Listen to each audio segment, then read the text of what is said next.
Bonjour. Mbote bakongomani. Eza ya bino ndeko masawa.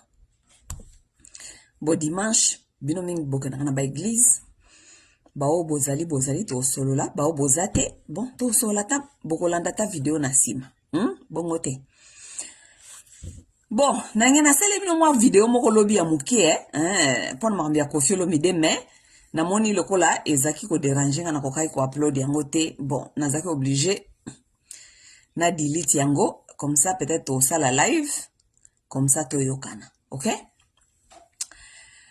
Bande ko ba bolingo, bomoni titre na nga wana na komi, leo na omeka ko sala DCG, mais ko zala ya mbango ko umela te. Parce que avec les actualités comme ça, moko tozo le kaboye, tango lo baoya ko lo baboye kuti makamuso essayer changer qui actualité changer tout. Donc aujourd'hui comme j'ai un peu du temps, mais ekozala mukuse na décidé ko sloba des choses en même temps, OK? Pour sinon tango actualité mususu ko ya oyo nazaki nango besoin ko loba ozadije ceci laki, OK? Si tu na komi wana na komi ke nous ne sommes pas en guerre, nous sommes frappés. OK? Bison stobi makam Koffi Olomide loba ki semaine oyo. Deuxième sujet nanga na ko loba na komi wana nga na bina na lobi ke les bâches du Rwanda. OK? Voilà. Na ko expliquer bino pourquoi parce que il y a 2 semaines baoyo bolandaka na ebite combien ba congolais lokola biso tozaka hidi ba tolandaka ba information ba mboka mosusu te malgré que tubozana ba agresseur bazako agresser bino bolandaka bino ba actualité ba mboka mosusu te. Kenya wa shofaki, je crois que nasaki déjà émission à Kenya 2 semaines, il y a 2 semaines passées na Rwanda awa tomoni lokola Paul Kagame candidat unique azoko sala comment ça s'appelle ba campagne na ye alekaki na ouest ya Rwanda. Nous avons vu nous tous comment est-ce que il a été accueilli par des chansons et les chansons qui étaient en machi. OK? Les Bashi, c'est mon tribu qui est au Congo. OK? Mais là-bas dans l'ouest du Rwanda, on lui a accueilli avec des chansons, des danses, des Bashi, tout ça. Alors ça amenait un peu de confusion chez les Congolais. Comme moi je suis mouchi, je vais vous expliquer maintenant, vous allez comprendre. N'est-ce pas mouchi, boya rakotuna nga. Botuna ba soi-disant ba caméra te, botuna ka ba nyakero te. Po bango baza ba collabo na ba infiltré. OK? Ce qui a problème ba mouchi, botuna ka masawa. Parce que nga na yebi histoire ya ba mouchi, naza mouchi 100% et en plus nazana ba oncle nanga baza ba historien. Non seulement ba oncle nanga baza ba historien, moi j'ai été donc koko nanga a koti sanga penda histoire ba mushi na papa nanga ebisanga. Et mes oncles sont des historiens qualifiés. Il y a histoire ba mushi, OK? Donc nous allons en parler. C'est moi qui est la bouche autorisée de vous parler des histoires des bâches ici sur l'internet. Bon, tout le monde. Si j'ai nanga liboso na kolobela makambu ya Koffi Olomide. Koffi Olomide abimia wa semaine passée na kati ya internet ayebisi biso ke nous ne sommes pas en guerre. On est en train de nous taper. OK? Tout le monde, je ne pense pas qu'il y a un Congolais qui a dit non à cela. Tout le monde a dit que c'était vrai. Ce que Koffi Olomide est en train de dire, nde wana ndenge wana nde ezali. Moi je vais aussi expliquer un peu, OK? Cher peuple congolais, ce qui pays est en guerre, OK? Ce qui pays est en guerre. Ezali devoir ya président de la République na obligation a kende ko annoncer guerre wana na public na liboso ya biso ba congolais. A kende ko déclarer guerre wana. Jusque là, titango tozali awa na précédent oyo a précédent qui Joseph Kabila. Na Félix Tshisekedi na nyango asi a tellement liboso ya nation. Pour ayebisa biso ko déclarer que nous sommes en guerre. Aucun président de la Congo asi a déclaré que nous sommes en guerre. Pourquoi est-ce que ba président ba congolais wana bazali ko déclarer que tozali en guerre? Mais balingi biso ba peuple citoyen tolo baka que toza en guerre. Ba mama ko ba déclarer jamais ko déclarer guerre officiellement. OK? Mais biso ba citoyen congolais tolo baka ke toza en guerre. Toza en guerre nini. Bango moko pe dans les coulisses na so bali ba manipuler ba congolais ko luka ba vote tout ça. Ba bandi ko ba congolais toza en guerre. Rwanda nous agresse tout ça. Mais même si Rwanda vous agresse tout ça. Mais allez déclarer la guerre. Kende libo président, il faut a kende liboso ya assemblée. A kende liboso ya sénat na nation. Pour a déclarer que nous sommes en guerre. Ce qui président de la République a tika bien l'État tika jamais et surtout yende commandant suprême. Donc yende chef ya liboso ya armée. Donc ce qui pays est allé agresser, c'est à lui d'aller adresser à la nation pour dire aux Congolais que nous sommes en danger, nous sommes en guerre, nous sommes attaqués et à partir de Sikoyo position ya mboka yango oyo position ya bana mboka il faut ezala yango oyo yende il faut appeler ça biso directif. Félix Tshisekedi il faut appeler ça biso directif. Jusqu'aujourd'hui Félix Tshisekedi a tikala jamais ko déclarer guerre. Pona il faut ce qui a déclaré guerre il faut appeler ça sikoyo pays directif. Vous comprenez? Aye bisabiso ke à partir ya lelo toza en guerre. À partir ya mokolo wana bokomona ke ba comportement ya ba congolais nyonso ko changer. Po biso tolo baka biso toza ba combattant tolo baka oh nous sommes en guerre ba bomi biso tokende tozonga. Mais tant que pays etikala jamais ko déclarer que nous sommes en guerre, les Congolais vont se comporter n'importe comment ndenge balingi. Oui, yango wana omoni Congolais ti lelo asala ka feti, Congolais abina ka ndombolo, Congolais akenda ka ne ba église, ba shona bango basala ka na ba église wana ba pasteur na bango baza ko ba n'importe comment. Mais si aujourd'hui le président de la République déclarait que nous étions en guerre, vous allez comprendre que Congolais aza inconscient penzate. Pourquoi? Parce que azaki koze là-bas déclarer guerre. Okomona comportement ya Congolais nyo se ko changer. Pourquoi? Parce que lorsque on vous dit vous êtes en guerre, ça veut dire que mwana na mwana sikoyo il faut azwa mayele. Mwana na mwana sikoyo il faut yebake à partir ya sikoyo toza en guerre. Ça veut dire oyo azana na mbeli, oyo azana lutu, azana fourchette, oyo azana libanga ya kobeta, il faut abeta. Oyo amoni danger, il faut aloba. Oh. Donc ça veut dire que ton comportement na biso est psychologique.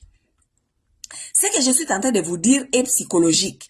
Parce que, un exemple simple.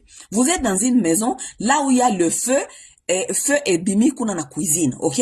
Mais papa na maman bakangeli bana côté à chambre, balobi ke bana ba mona moto te po bako paniquer, je ne sais pas quoi, pour whatever reason, n'importe quelle raison. So bana bafandi na bango côté à salon kuna ou bien na ba chambre na bango bazak na ba téléphone, bazako saka na bazako bina moto eza kuna na cuisine, ok?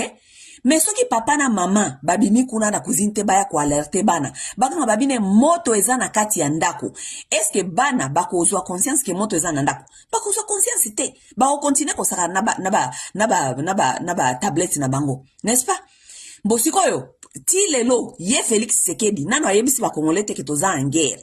Yango na zomona ke ba congolais basaka na ba feti ba il se comporte n'importe comment. Mais je vous dis mes chers amis, est psychologique. Si aujourd'hui Tshisekedi fait l'annonce na assemblée na sénat na devant la nation ko yebisa ba congolais nyonso ke nous sommes en guerre, comportement ba congolais ko changer. Les Congolais vont se prendre en charge. Boko comprendre que Congolais azazo bati. Boko comprendre que Congolais ayebi kobunda. Boko comprendre. Pourquoi? Parce que l'ordre a été donné. Et lorsque nous sommes en guerre, le président nous dénonce que nous sommes en guerre. Il faut président yebisa biso sikoyo mwana il faut asala nini. Ça veut dire mwana il faut se conduire à se comporter nini. Mwana il faut basa ko recruter.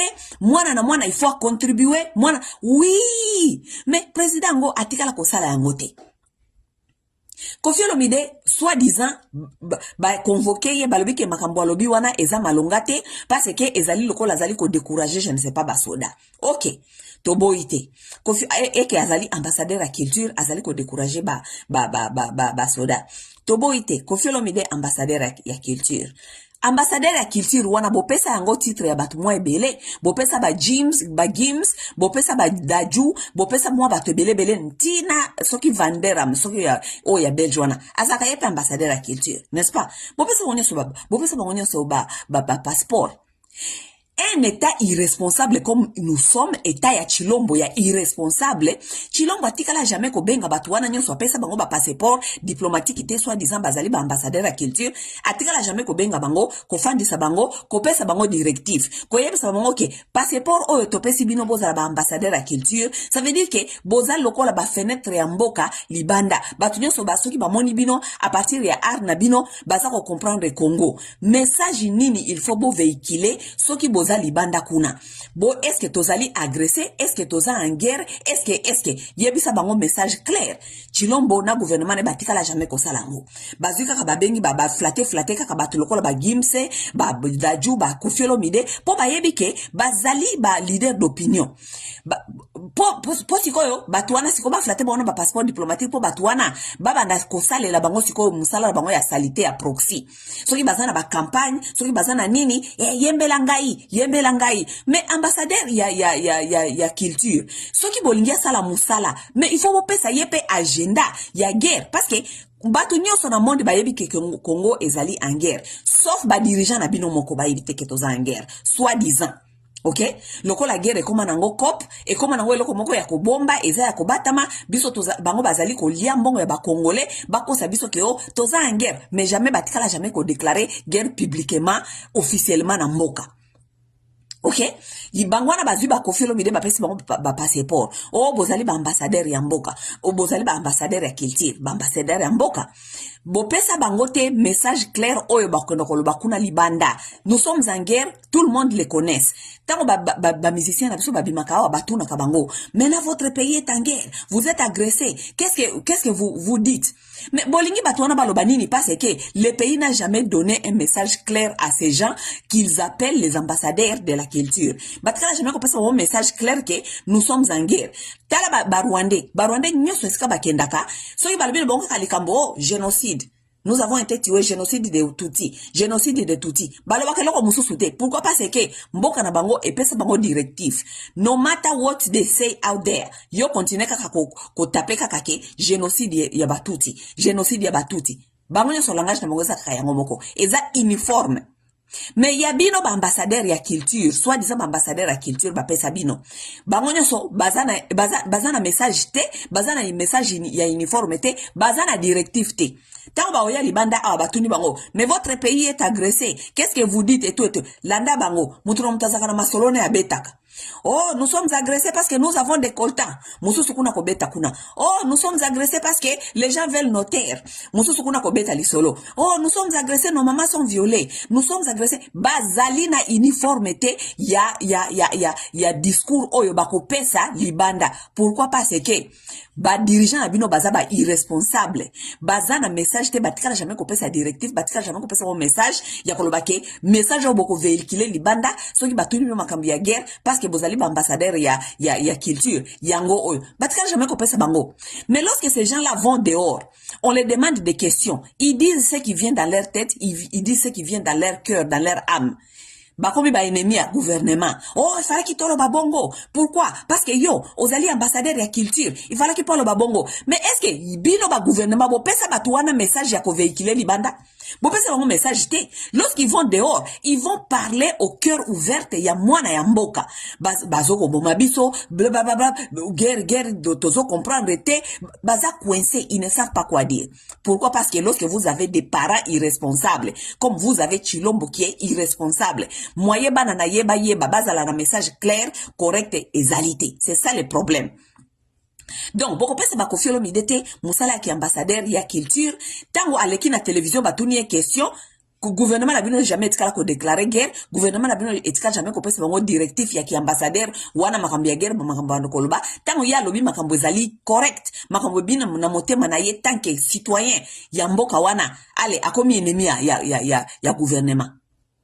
Ça veut dire que batu oyo ba pesa ki kofiolo midete passeport po kofia lobela kamboka po kofia défendre mboka ba pesa ki kofiolo mide passeport wana po na ko flatter kofiolo mide kolobane ki azali ambassadeur ya mboka po mokoloba kozana e besoin aya kosala bango jalelo wana en anglais babenga ngo emotional blackmail. OK? Kofi Olomide kozala ambassadeur ya culture ou kozala ambassadeur ya culture ndenge bango ba proclama qui est. Ça n'enlève pas que Kofi Olomide azali tout d'abord citoyen. C'est un citoyen comme tout autre Congolais qui a les droits et les devoirs dans ces pays-là. Lorsque le pays va mal, c'est le devoir de chaque citoyen de dire ce qui ne va pas bien. Donc, Kofi Olomide pona ko flatter ko pesa ye passeport diplomatique, bazuye balingi balongoleye pouvoir na ye ya kozala ki citoyen. Ata makambo za ko kende mabe afanda nye po ba pesa ke passeport diplomatique. Non, Kofi Olomide a besoin de passeport diplomatique te po azala ambassadeur ya Congo. Kofi Olomide azala ka ambassadeur ya culture depuis na tango ya bakuku. Kofi Olomide a mema drapeau ya mboka oyo na ba pays nyonso. So, il y a des gens qui connaissent même les Congolais, c'est à cause des gens comme les Kofi Olomide, Batlokola Papa Wemba, Batlokola Franco, Batlokola Madilou, Batlokola Mbiliabel, Batlokola Chalamwana. Bazalaka ambassadeur ya Congo depuis kala. Bazana a besoin de que Bopé Sabango passeport diplomatique pour na koloba ke bazaba ambassadeur. Non, ces gens-là ont été toujours des ambassadeurs, les ambassadeurs du Congo, de la culture. Ok? Donc, Kofi Olomide a se faire te manipuler, kokanisake, le kol ba pesa qui est passeport, ça veut dire maintenant, il faut ko kangaye munoko, ou bien ko manipuler ye, koloba ki azali ambassadeur à culture. Ki ambassadeur à culture wana, bafuta kayete, est-ce que Kofi Olomide azali na salaire ya gouvernement? Est-ce que les gens là qu'on a donné les passeports Congo, il y a ambassadeur, il y a ceux qui y a culture, est-ce que ces gens-là, on leur a donné un salaire? Ba pesa un salaire? Ce qui vous pèse au salaire, il faut boyer bisabiso. Que bo futa kabino po bo sale la gouvernement, bo sale la chilombo. Bo sale la chilombo jalelo. Ce qui va pèse au salaire baloba. Ok? Mais kozala, ambassadeur à culture n'enlève pas quelqu'un ses devoirs et ses droits d'être tout d'abord un citoyen. Ok? Donc, Mungo, tant qu'on fait à gagner à l'obike, nous sommes frappés et tout, parce que c'est un citoyen qui est en train de voir que tozali frappé.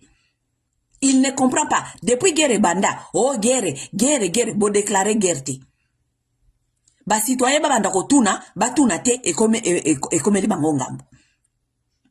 Depuis guerre banda, soi-disant guerre banda, bolingi to déclarer guerre, bino moko bo déclarer guerre te.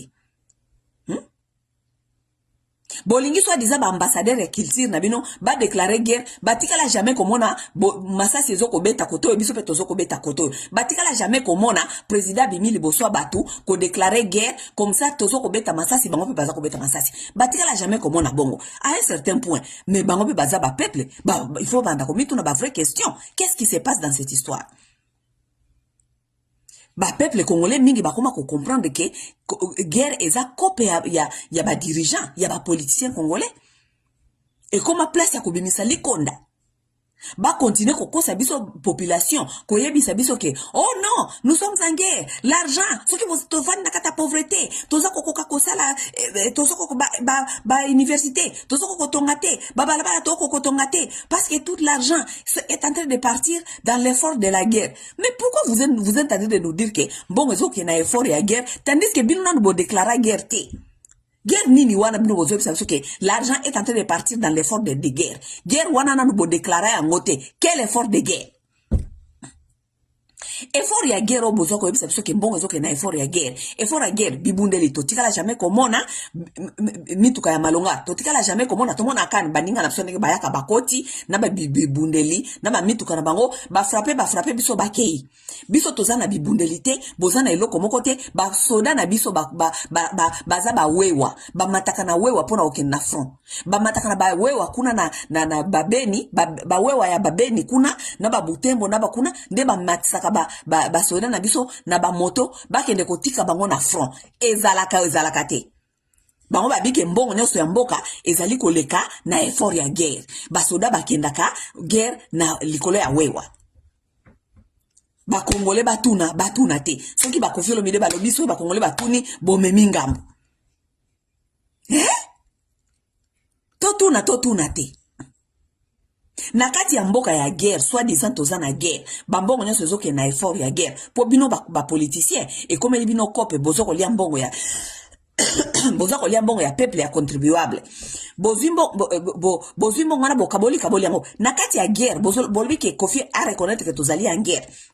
on a beau déclarate toza na kati ya guerre mais bozo ko changer ministre de défense depuis Tshisekedi azwa pouvoir to changer combien de ministre de défense soki toza na guerre est-ce que na katikati ya guerre ba changer ba ministre de défense boninge yazali ko changer bango lokwa madeso po liboso azalaka na oyo te oyo si banda oyo auti kolongwa ti banda wana aye azaki soki beau frère ya Nyankero aye akoti wana alie asakani na na Barwande basakani na Barwande a collaborer na Barwande asisi ko lia ko collaborer balongolie azui bemba olinko kinde ko lia yaka fanda ba famisi bemba wana bemba ye lia bemba silisi bemba alobi kutu ezana ba taxe moko soki ya ba impôt ezako soki na ba minéraux soko ta ba katanga bemba alobi ke ba mbongo wana elekaka directement epai na ye na ministère pona ayeba kosomba bibundeli depuis bemba bisaka batu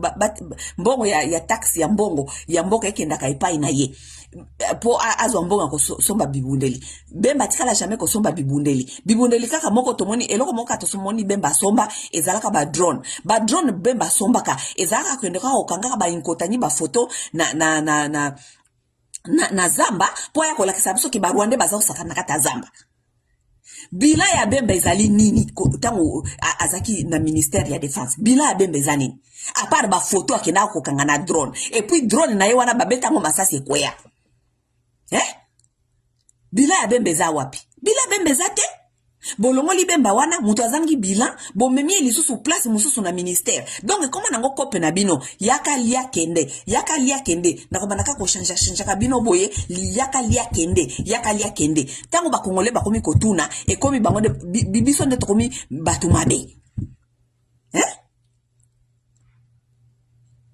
mais ba soda congolais ba uti ko kanga 50 soda congolais bazaki kuna na front bakangi bango bazongisi bango na Kinshasa bazali ko juger bango na cour militaire o haute trahison et que bazali condamné bako condamné bango à mort. OK boy pourquoi soit disant bazaki na front bakimi.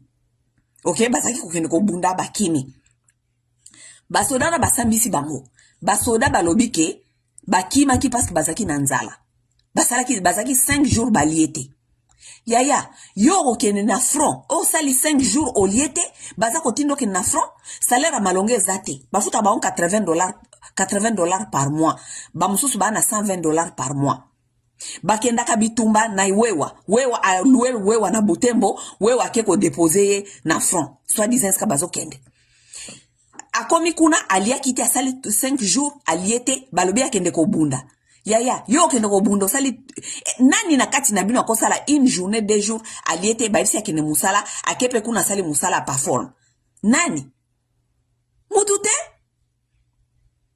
makambu ya soni baza ko sambisa ba FARDC bazo ko bababi bakimaki na front bakimi na bango parce que bazalaki ya koliate baliaki te bakimi bitumba siko po akimi bitumba soit disant akozala jugé condamné à mort boyo kelanga makambu. Les gens qui sont en train de vous voler ici, Kazadi Nabino, auto ko iba mbongo ba million combien awa kimi nango ya ba congolais. Mbongo o ifalaki efuta kaba soda. Kazadi si kimi nango. Nana signé mukanda Kazadi abima na mboka wana. Si président de la République.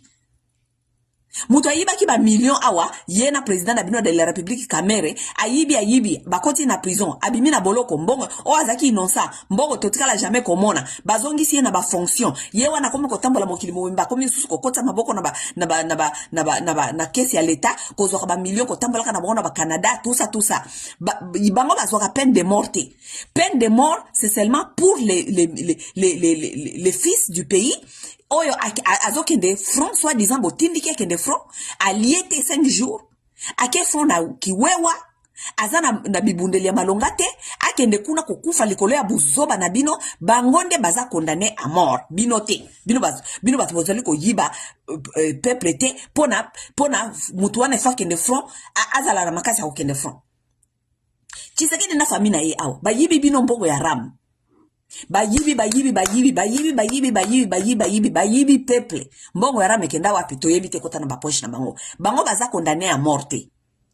C'est seulement soda oyo bofutaka $120 par mois soki pe aza na chance ya komona ngo par mois soda wana o alia kate botinda kaena front na kiwewa yende il faut azana peine de mort pour soi-disant akimi front.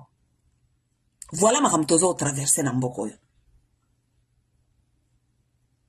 Tango ba citoyen ba komi komona clair, ba tu lokola ba Koffi Olomide, lokola Koffi Olomide azali voix, azali comment ça s'appelle? Azali leader d'opinion et comme menace pour Nabino. Parce que boyebike, il s'agit seulement Koffi Olomide aloba quelque chose, makambo ko beba na mboka wana. Parce que alobika ka eloba mukiawa, ba tozoko bundate ba beti so mbata, ba soko beta so bambata, makambo e bebi internet e peli moto. Ale noki bozuye, zonga awa. Ale boma moto, bolimbo intimidé.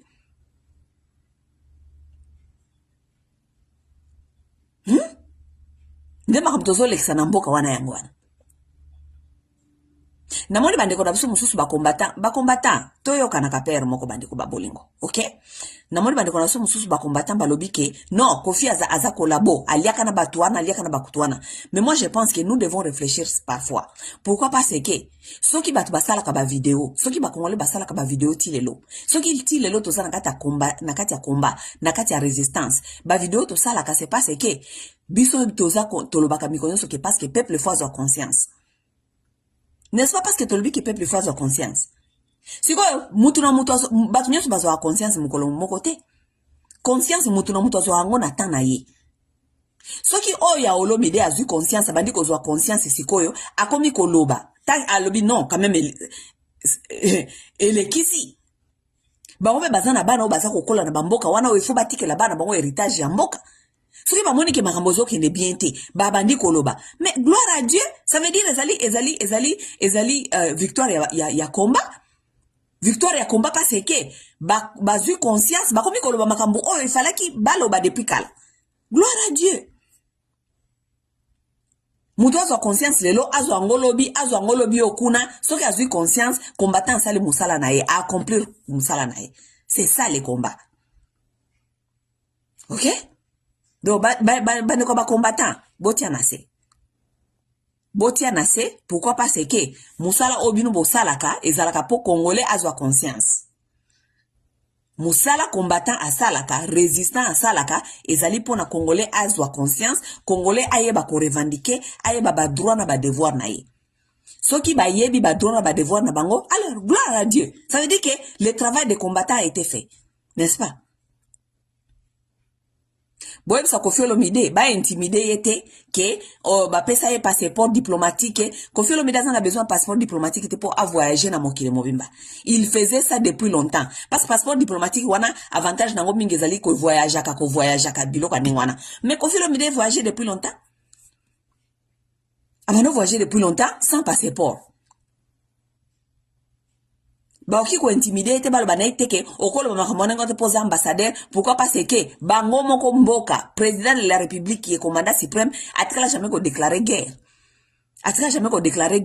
ba kolinga te ko zoba biso peuple congolais bakanisi toza na mayele te nous ne pouvons pas réfléchir jusqu'à ce point ba ko zoba biso bongo te.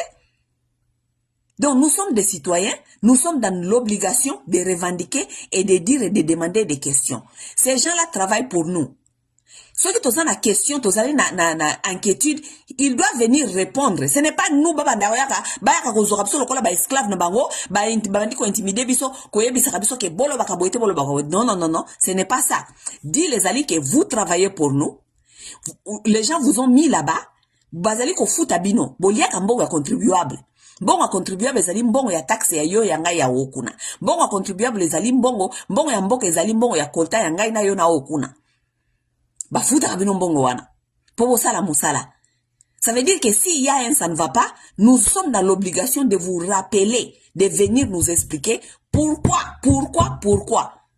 Bino wazana obligation te ya kobenga kabiso, ko yebisa biso ke o boyete, koloba boyete. Non. Ce n'est pas ça. Il faut pas se renverser. Nous sommes vos patrons. C'est nous qui sommes vos patrons. Lorsque ça ne va pas, vous avez l'obligation de venir nous expliquer pourquoi ça ne va pas. Tant que l'ongoli bemba na ministère ya défense, il faut pour y accompagner ça bilan ya bemba. Bilan na ezalaki nini, mbongo azwaki asalaki nango nini, tout ça. Avant boko lobaki bokotine na ministère mususu. Et ça, on est sous kolia, les sous kolia. Bon, il y a peuple. Voilà. Je pense que, côté Amarambia Koffi Olomide, moi, j'ai donné mon avis, c'est ce que je pense, ok? Maintenant, Tokei, na Makambuya, deuxième point nanga. Deuxième point nanga, deuxième sujet nanga, bon, na komi, les Bashi du Rwanda, ok?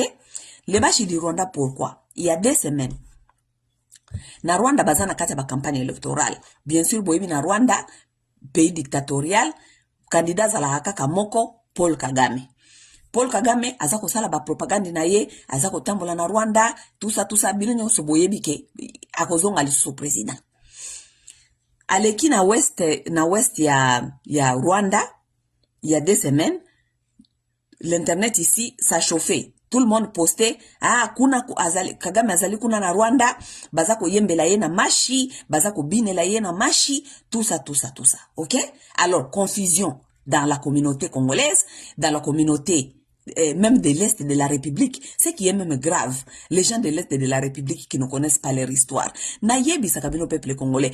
Avant bomi sala ba savant, ba connaisseur ya ba histoire ya ba Israël, ya ba livre ba tumususu, ba culture ba tumususu ba yela bino. Boye banano histoire na bino moko. Un peuple qui ne connaît pas son histoire est appelé à disparaître. Les gens de Kivu, même d'ici de Kivu, commençaient à se questionner. Comment est-ce que Bazako Yemba Kuna Mashi? Comment est-ce que Bazako... Toi, tu es du Sud Kivu, tu es du Nord Kivu, tu es du Kivu, tu es Congolais en général, et tu ne connais même pas l'histoire de ton pays. Tant Bazako Yako Yiba Binomboka, allez, Bozola Mukabo Bazako Yiba Binomboka, o la Muki Boba Pesio histoire Mususu, o la Muki Boba Pesio histoire Mususu, Bokomikaka, oi, oh, Ezalaki Nengenini, peuple moko perdu. Ok? Alors, j'ai vu les gens qui faisaient des commentaires par-ci, par-là. Omoni, Yangwana Bashi, Bazalaka ba kolabo, Bashi Bazali ba très, Bashi Bazali. Oui, Bashi ya ba très, Bazali. Bazali est belé, Bazakuna na Kinshasa, Bafandi na kati ya gouvernement, Bazakolia, Babaati Lukwebu, ba kamere, ba soi-disant kamere, ba nyankero, tout ça. Bangwanyo so baza ba kolabo, toboite. Ok? Mais mouchi neti ngai oya na histoire, oya yebi histoire. Mouchi neti ngai oya zali veillante, oya a veillaka sur histoire ya peuple naye à cause de la collaborer. Mon maintenant, je vais vous expliquer parce que j'ai écrit ici les Bashi du Rwanda. Ok? Les Bashi c'est un tribu, ok, qui est dans le sud Kivu. Les Bashi bashi bamushi baza ebele baza na ba clan baza pe na ba clan na kibushi wana tozali wana toza pe na ba clan toza na ba clan ya ba neti ngana zali munyamosha ngana za munyamosha ya ba mushi nakata ba mushi ba clan ezali pe ebele ok nakata mushi pe ezali divisé ba royaume pe ezali ya mwa mike ba clan ba nini tout ça ezali ndenge wana ne tozali ok. Alors les Bashi, les royaumes de Shi et les Rwandais ont fait plusieurs guerres dans le passé avant colon, toutes ces histoires. Ça, c'est autre chose. Nasi na pesa histoire, on a plusieurs fois awa, na ekanisi boyebi. Ba o boyebi te mgomsu peut-être na koya pe ko rappela kabino. Toujours, il faut to le belaka histoire. Ba mushi na ba Rwandais, basala na ba Rwanda, basala ba guerre ebele. Ok, parce que ba Rwanda, na royaume na bango, na monarchie na bango, ba zalaka na tant oyo ba bande ko sala conquête des terres. Ils sont partis pour les conquêtes des terres. Donc, conquérir ba royaume nyonso ezalaki na côté na bango. Ce qui est normal, c'est comme ça la vie. La vie na vie vie eza bongo ça bino na bino ke na vie eza lokola il faut comprendre la nature. Dans la nature, le plus faible se fait manger. Ça a toujours été comme ça. Na tangu ya kala ba royaume pe ezali ko sala ba royaume mingi pe bando sala bando sala ba guerre. Ba o bazali ba plus fort, ba lié ba o baza ba plus petit. Ba lié ba o bazali ba plus faible. OK? Alors, lorsque les Rwandais avaient commencé la guerre de conquête, ils ont conquéri beaucoup de terres dans l'est là-bas. Ouais, bon, ba royaume ezalaka kuna belé ba lia yango. Vous comprenez? Et surtout les royaumes qui étaient bantous. Parce que bao babandaka ba conquête wana ya ba terre. Ezali ba tuti. Bazalaka na tête ya ba royaume babandi ba conquête de terre. Vous comprenez? Ils ont fait plusieurs guerres avec les Bashi. Les Bashi ont toujours gagné les guerres des Rwandais. Nous les avons toujours chassés. Nous les avons toujours vaincus. OK?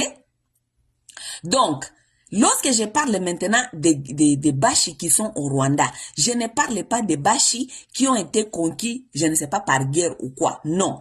Les Bashi qui sont au Rwanda, ils ont conquis à guerre. Les Bashi qui sont au Rwanda, ils allaient en 1925. Lorsque ba colon bazako kata officialiser ba terre. Lorsque les colons officialisaient les terres, ils ont coupé les Bushi. Ils ont coupé une partie des Bushi. Ils ont donné au Rwanda, le Rwanda actuel. Les parties de Bushi qui étaient, si vous connaissez l'histoire, Google, Mbirizi, Bukunzi, les Shangungu, tous ces terres-là, c'était les terres Shi, les terres de Bashi, les terres du royaume Bushi. Vous comprenez? Maintenant, kokata tango belge kolon bazali ko silisa finisha sage na bango ya kokata bakata ba terre wana Bukunzi Shangungu pesa yango na Rwanda. Mais lorsqu'on coupe les terres comme ça, on ne dit pas que OK, terre est comme ya Rwanda, bato bazali ko fanda kuna bozonga siko bozonga na kati ya Bushi. Non, c'est leur terre. C'est les terres Bushi qui a été donné au Rwanda. Ça veut dire que lorsqu'on donne les terres Bushi au Rwanda, les gens qui habitent aussi là-bas, officiellement, deviennent des Rwandais. Parce que Rwanda, sikoyo, avec le temps, Rwanda et Longwa qui monarque, et Longwa royaume, et comme une république. Tant comme une république de Rwanda. Ça veut dire que Batuwana bazalaki na bate Rwanda ya Bukunzi, bazaki na Shangungu, bakokoma officiellement Rwandais. Malgré leurs origines sont Bashi. Nous devons comprendre la différence entre les origines et la nationalité. Ba nationalité est botama parce que bamboka est botame. Mais origine ya mutu e bimaka na kati ya tribu na kati ya clan. Neska origine ya mutu bimaka. Donc, les Bashi là que vous avez vus en train de chanter et glorifier Kagame là-bas pour les campagnes, ce sont des Rwandais de nationalité, mais des Bashi d'origine. Je ne sais pas si je suis en train de me faire comprendre. Bazali ba Bashi à origine parce que Bauta nakati ya royaume Bushi. Et si ba fandi wana nakati ya Rwanda wana ezalaki royaume Bushi. Malheureusement, cette partie-là a été donnée au Rwanda. Ce sont des Rwandais par nationalité. Bazaba Rwandais parce que Rwanda est comme un pays sikoyo. Donc baza nation, baza fa nakati ya nation o babengi ya Rwanda. Mais leurs origines sont Bashi. Yango wana, ils sont là-bas, ils parlent certains d'eux jusqu'aujourd'hui parlent les Bashi, certains d'eux jusqu'aujourd'hui s'appellent les Bashire, certains d'aujourd'hui jusqu'aujourd'hui ils gardent la culture Shi. Je ne sais pas si je suis en train de me faire comprendre. Maintenant, lorsque les gens ont vu Kagame là-bas, Bazako Yembelaye, Machi, tout ça. Mais cela ne doit pas, cela maintenant doit maintenant provoquer la curiosité des Congolais de se dire ceci. Kagame dit toujours que biso ba Congolais tozana ba terre na ye. N'est-ce pas? C'est ça que Kagame dit tout le temps. So Kagame aleki akedati ko convaincre ba tabumbwe mbeke kuna ba sida africain atamboli na mokili mobimba ke biso tozali ko devoir yeter, n'est-ce pas? Ti lelo Kagame alobaki biso tozo ko devoir yeter atikala jamais ko yebisa biso kombo ya ba terre oyo biso tozali ko devoir ye ezali nini. Atikala jamais ko yebisa biso. Tandis que nous les Congolais nous avons toutes les preuves que les Rwandais nous doivent les terres. Pourquoi? Parce que le peuple Shi, donc les Belges ont donné au Rwanda en 1925. Ils les ont donné avec même les terres. Ils sont là, les preuves sont là. Ils étaient en train de chanter en marché. Tous les preuves sont là. Bukunzi, Mbirizi, Shangungu, c'est les terres de Bashi. Ce sont les Belges qui ont coupé ça, ils ont donné ça au Rwanda. Ça veut dire que entre Bissona Kagame, s'il y a quelqu'un qui doit déclarer les terres, c'est nous, les Congolais, qui doivent déclarer les terres au Rwanda, mais ce n'est pas les Rwandais qui doivent déclarer nos terres. La différence est comment? La différence est que les Bashi qui sont là-bas au Rwanda, ils sont sur leur terre. Parce que la terre a été donnée avec les gens. Ils sont sur leur terre. Tandis que les Batutsi qui sont chez nous, les Batutsi qui se fait appeler aujourd'hui les Banyamulenge, les Banyamasisi, les Banya je ne sais pas quoi, tous ces gens-là qui sont là d'origine rwandaise, maintenant, il y a mon asso Sabino, toi, il la différence entre origine et nationalité. Baoyo, Rwandais, bazana terre na biso. Bazana origine rwandaise. Peut-être nationalité congolaise, parce que jusque-là, Congo, tellement désordre des alliés, nationalité, on peut, ezana loi, yakope sa batu nationalité. Ba loi wana yakope sa batu nationalité, ezali écrit na constitution. Ok?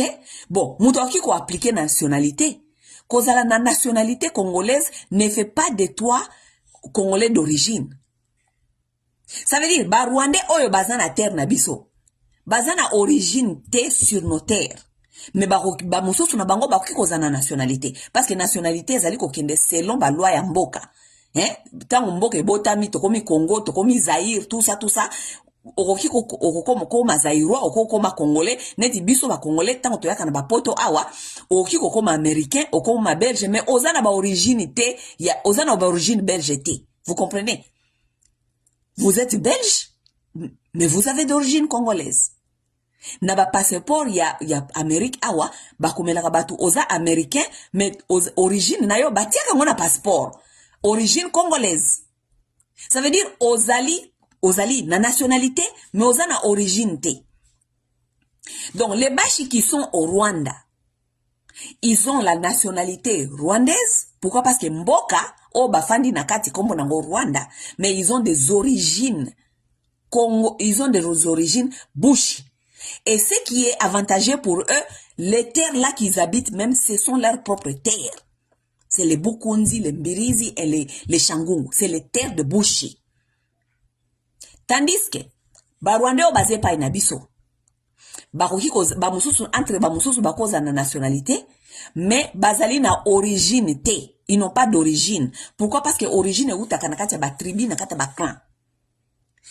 Leur tribu, leur clan n'a jamais eu de terre au Congo. Ok, peut-être qu'il y a immigration. Là, nous connaissons vous tous, je vous ai déjà dit plusieurs fois, il y a eu beaucoup de problèmes au Rwanda, des guerres de succession, moi miakufa, guerre ya kokima, taxe ya Rwabugiri, tout ça, les Rwandais sont venus en masse chez nous. Ils ont fui beaucoup de problèmes. Bakima banzala, bakima guerre, bakima biloko ya ndenge na ndenge, baya. Donc, tant ubino boye, boye refuge. Boye te parce que bate Rwanda zali ya bino à origine. Donc, les Rwandais, Tutsi, surtout Batutsi, bazali na origine te na Congo. Nationalité, on peut donner. Nenge kaka Congolais pa yaka wa PCP nationalité, mais oza na origine te. J'ai vu un frère Muluba qui était sur YouTube. Lokola baluba mikolo baza kolia na ba Rwandais, bakomi kolinga ko convaincre biso n'importe quoi. J'ai vu un frère Muluba là-bas qui était sur l'internet, aza ko expliquer batunyonso que oh non, vous comprenez, donc baluba mikolo yoko bazali batandasi ya Tshisekedi wana balizo kolanda Tshisekedi n'importe comment. Bakomi na tendance ya ko salaka propagande ko yebisi kolinga ko faire ko bakongole ko mususu comprendre que c'est normal que ba Rwandais bazo bater na biso ya este parce que bater wana de toute façon bater mususu ezali ko appartenir na bango tala ba place neti ba Nyiragongo ba kombo wana ba Nyiragongo ba biloko wana nyoso ezali ba kombo na bango. Mon frère, si tu veux manger avec les Rwandais kende kolia na Malembe okoki koya ko expliquer ba Kivusien te histoire na bango. OK? Si vous voulez manger, vous voulez couper sa terre wana na ba Rwandais, soit disant zalaka ba terre na bango, bino tende bokoya ko changer histoire, bokoya ko koma histoire ya sika, ou bien koya ko changer, ko banda ko faire biso avaler ba histoire ya lokuta. Oh ba Masisi, ba Ruchuru wana kote wana nyonso, eza kote ya ba Rwandais. Mon frère, Masisi na Ruchuru na Goma n'a jamais été la terre d'origine rwandaise. Masisi, Goma, Ruchuru, ezalaka toujours terre ya Bahunde. C'est la terre d'origine ya Bahunde. Ezali ba terre ya Bahunde. Comment est-ce que les Rwandais sont arrivés là-bas? C'est par la force. Ils ont forcé, ils ont fait la guerre. Il y a une guerre qui a été faite en 1766 jusqu'à 1770. Les Rwandais ont envahi ce qui est aujourd'hui le nord Kivu. Ils ont envahi les Masisi, les Ruchuru, ils ont envahi Bagoma wana. Baboma mwami ya Bahunde. Pour se planter là-bas. Ça c'était à l'ère des conquêtes de terre des Rwandais. Ils faisaient des conquêtes de terre. Ils sont partis là-bas, il y avait un mwami là-bas. Un mwami azali représentant ya peuple. Peuple afandi azali peuple hunde, bazali na ba mwami na bango, bazana culture, tradition ya bango. Lokosi ya ba Rwandais, koya kolukaka ba terre ya batu, ba ya ba boma mwami ya ba hunde, ba s'installa wana, ba s'installa mutu na bango mwami wana. OK? Donc, il y a une différence entre koyebisa biso ke eza ba terre ya ba Rwandais, eza ba terre ya ba Rwandais te. Goma, Ruchuru, Masisi n'a jamais été de terre d'origine ya ba Rwandais. Eza ba terre ya ba Hunde. OK? Mon frère. 1766, 1770. Histoire est connue. OK? Terre ya ba Hunde. Lorsque les gens vous envahissent, ils viennent, ils commencent à changer des noms de places. Ils commencent à changer les akobakomi ko changer. Toza awa même na rata ba envahir ata kuna te na Sud Kivu na côté ya Minembwe. Ba changer kuna ba mipesi bango moko kombote. Dans 100 ans, dans 200 ans, dans 300 ans, soki lokuta wane longwete.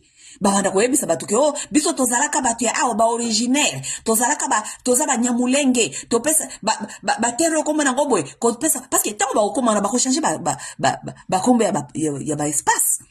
Ba ko pesa mo ba kombe ya espace oyo ezali convenient pour na bango. C'est ce qu'ils ont fait lorsqu'ils sont arrivés dans le Nord Kivu. Ils ont tué les Mwami de Bahunde, ils se sont installés, ils ont changé tout. Ils ont changé tous les systèmes, ils ont commencé à donner des noms des espaces. Est-ce que Wana Sali Bango Bazala ba originaire? Pas ça originaire te? Basa originaire te. Les terres du Nord Kivu, Ogoma, Masisi, Ruchuru, ezali ba terre ya Bahunde. Ezali ba terre ya Bahunde. Mokolomboka wande ko bonga, toko samba, toko solola, mutu na mutu, il faut ye ba terre na ye, ba terre ba koko na ye. OK? So, mon frère Muluba, oyo ozali ko ozana internet kuna, na ba YouTube, ozali ko linga ko faire avaler ba congolais ko gobe bango ba masole zanga mituna makolo, ko banda koloba keo, oui, wande za ba terre na bango, ata bino moko motala ba montagne wana kuna, ba montagne wana kuna soki ba montagne wana sozana ba kombe ya ba Rwandais, te. Non, ces terres-là n'ont jamais appartenu aux Rwandais. Ces terres-là appartiennent aux Hunde, aux Bahunde. OK? Donc, si vous voulez justifier pourquoi vous avez coupé sa Kagame mabele, bon, nous kanenge boko lobaka ke o tolier, Kagame pesi biso tolier. OK? Mais bon, banda ko justifier te ke ba terre Rwanda zali ba terre ya ba Rwandais. Rwanda, les Rwandais, les Batutsi n'ont jamais eu de terre au Congo. Bazana terre. Parce que chaque peuple à l'est de la République azana histoire na ye e uti na kati ya royaume. Na kati ya tribu na ye. Chaque peuple ou afandi na est ya République azana kati ya tribu, azana kati ya auti na kati ya royaume. OK? So peuple nyonso ayaka o azali na origine ya Banyarwanda. O azali na origine ya Banyarwanda lelo koma congolais par nationalité. OK? Rwanda ye auta Rwanda. Kuna nde origine na ye zali. Faut pas confondre makambo. OK? Faut jamais confondre les choses. mutu mususu abimi awa kamere azaki awa na conférence awa na Canada batu na ye question alobaki oh non omoni Tshisekedi régime oyo d'abord ezali régime ozali kopesa mingi batutsi congolais epesi bango misala ebele baza ebele na kati ya gouvernement etu kamere batutsi batutsi congolais bazistaka te kamere yo soi-disant oza professeur outi soki kozwa soki master ok kamere yo outi kozwa master tutsi hutu ezali tribu oyo ezali kombo ya tribu wana existaka seulement na Rwanda na Burundi tutsi ezali kombo ya tribu wana existaka seulement na Rwanda na Burundi Tutsi existaka place mususu te. Ok? Tribu ya Mututsi existaka place mususu te. Ezaka na Rwanda na Burundi. Donc, Kamere, il faut pas venir nous fabriquer les Tutsis congolais parce que les Tutsis congolais n'existent pas. Ok? Kolengatu banda ko fabriquer les biso dire, oye ko fabriquer les biso tribu ou bien groupe moko ya sika, non. So oza congolais, ozoka nationalité, so ki mutu aza Mututsi, azwaka nationalité, aza congolais, asala comme lokola congolais. Comme si il y a aussi des Ivoiriens, il y a aussi des Gabonais qui sont au Congo, qui ont eu de la nationalité. Totika la jamais koyoka baba ndako déclarer que oh, nous, la communauté, les Camerounais congolais, nous les Gabonais congolais, tout ça. Bino kaka kamere, ndebo zali ko encourager ba solo wana ya milai wana ya batuti congolais. Batuti congolais to kondimaka bango jamais. Soki mutu azana nationalité, atika so masolo batuti congolais. Tolinko yo kangote. Soko oza Camerounais, okoma congolais, oza nationalité congolaise, kangambanga na yo. Mokolo moni makamba congolais e okokiango lisusu te, kangabi sakana yo zonge pa na bino. C'est clair. OK? Kangabi sakana yo zonge pa na bino.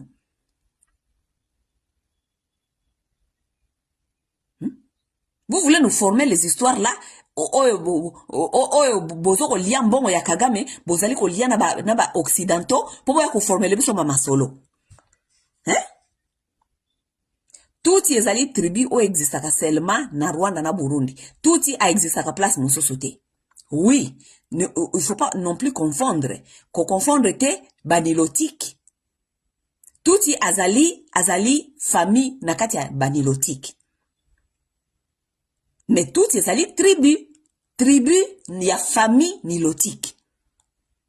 Tout ezali ndeko ya Mkalenjin, lokola Ruto, aza ndeko ya Kalenjin, tout ezali aza famille moko na Munyankore. Oui, tout eza famille moko ya Munyankore azali tribu ya Museveni. Oui. Tout azali famille moko na balenga oba nani Mufumbira. Oui, Bafumbira baza kuna na Uganda.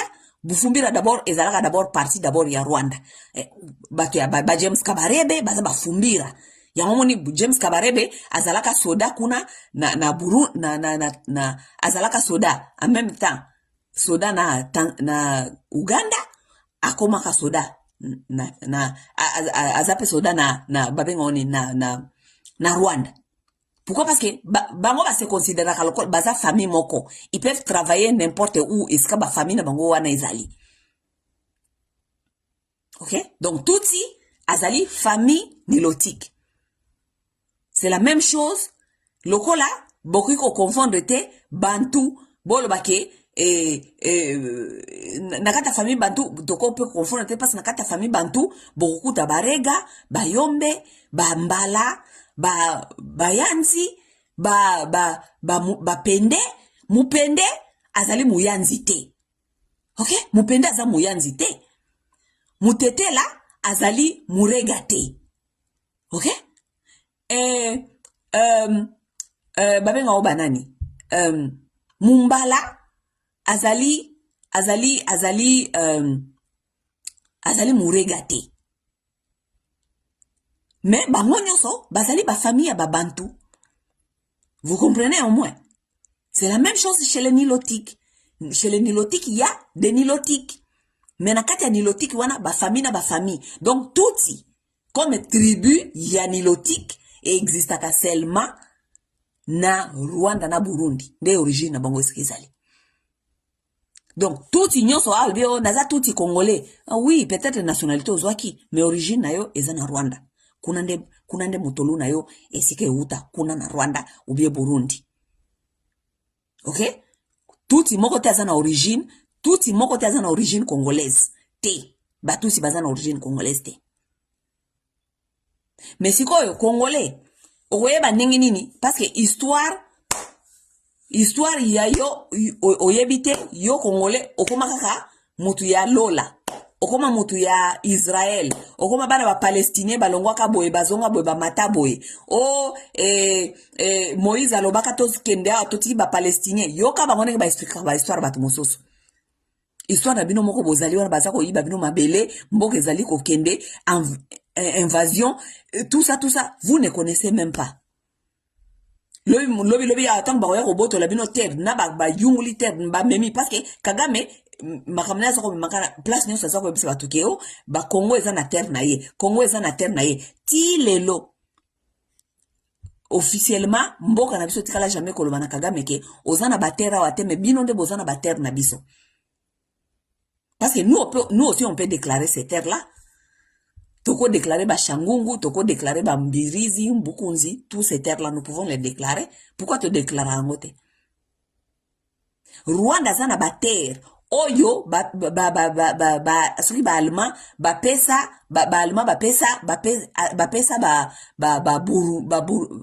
Ougandais.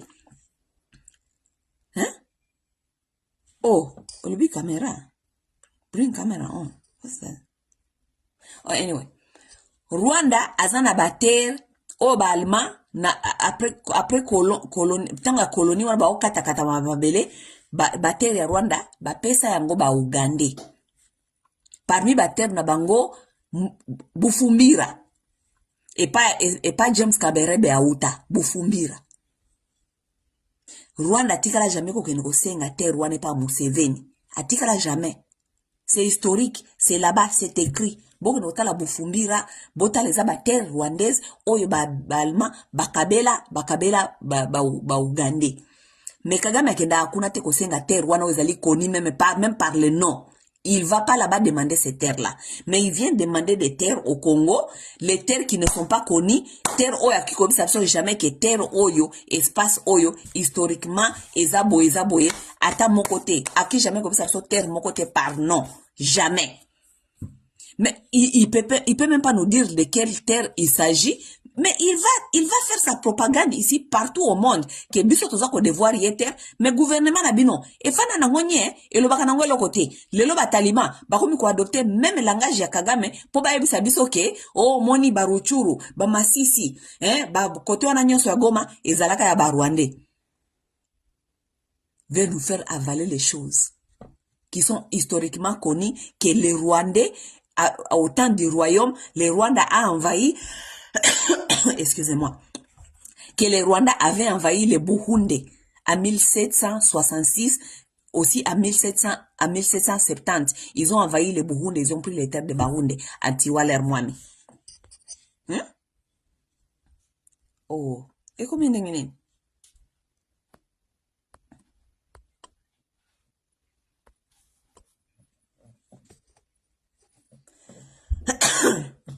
Ok. Mes chers amis, je pense que attendez. Je pense que j'ai fait presque 2 heures. Nasali 2 heures tena nazoloba. Naloba kaka peut-être 30 minutes à Kofi, 30 minutes sur les Bashi qui sont au Rwanda, mais namoni on est dans les Kisitan. OK? Bon. Oya zana question ya kotuna, au toujours kotuna. Oya azana commentaire ya kokoma ya malonga constructive aki toujours kokoma. Oya azana ba plus d'informations plus kenga historiquement surtout sur les problèmes de Bashi. Oya azana information ezali plus que o ngana yebi akoki toujours aussi ko partager na biso et ko sala ba congolais bien. Mais moi je vous appelle toujours à connaître votre histoire parce que peuple oyo ayebi histoire na yete, ce peuple là est appelé à disparaître. Nde tomone na mikolo ezali koya ingeta.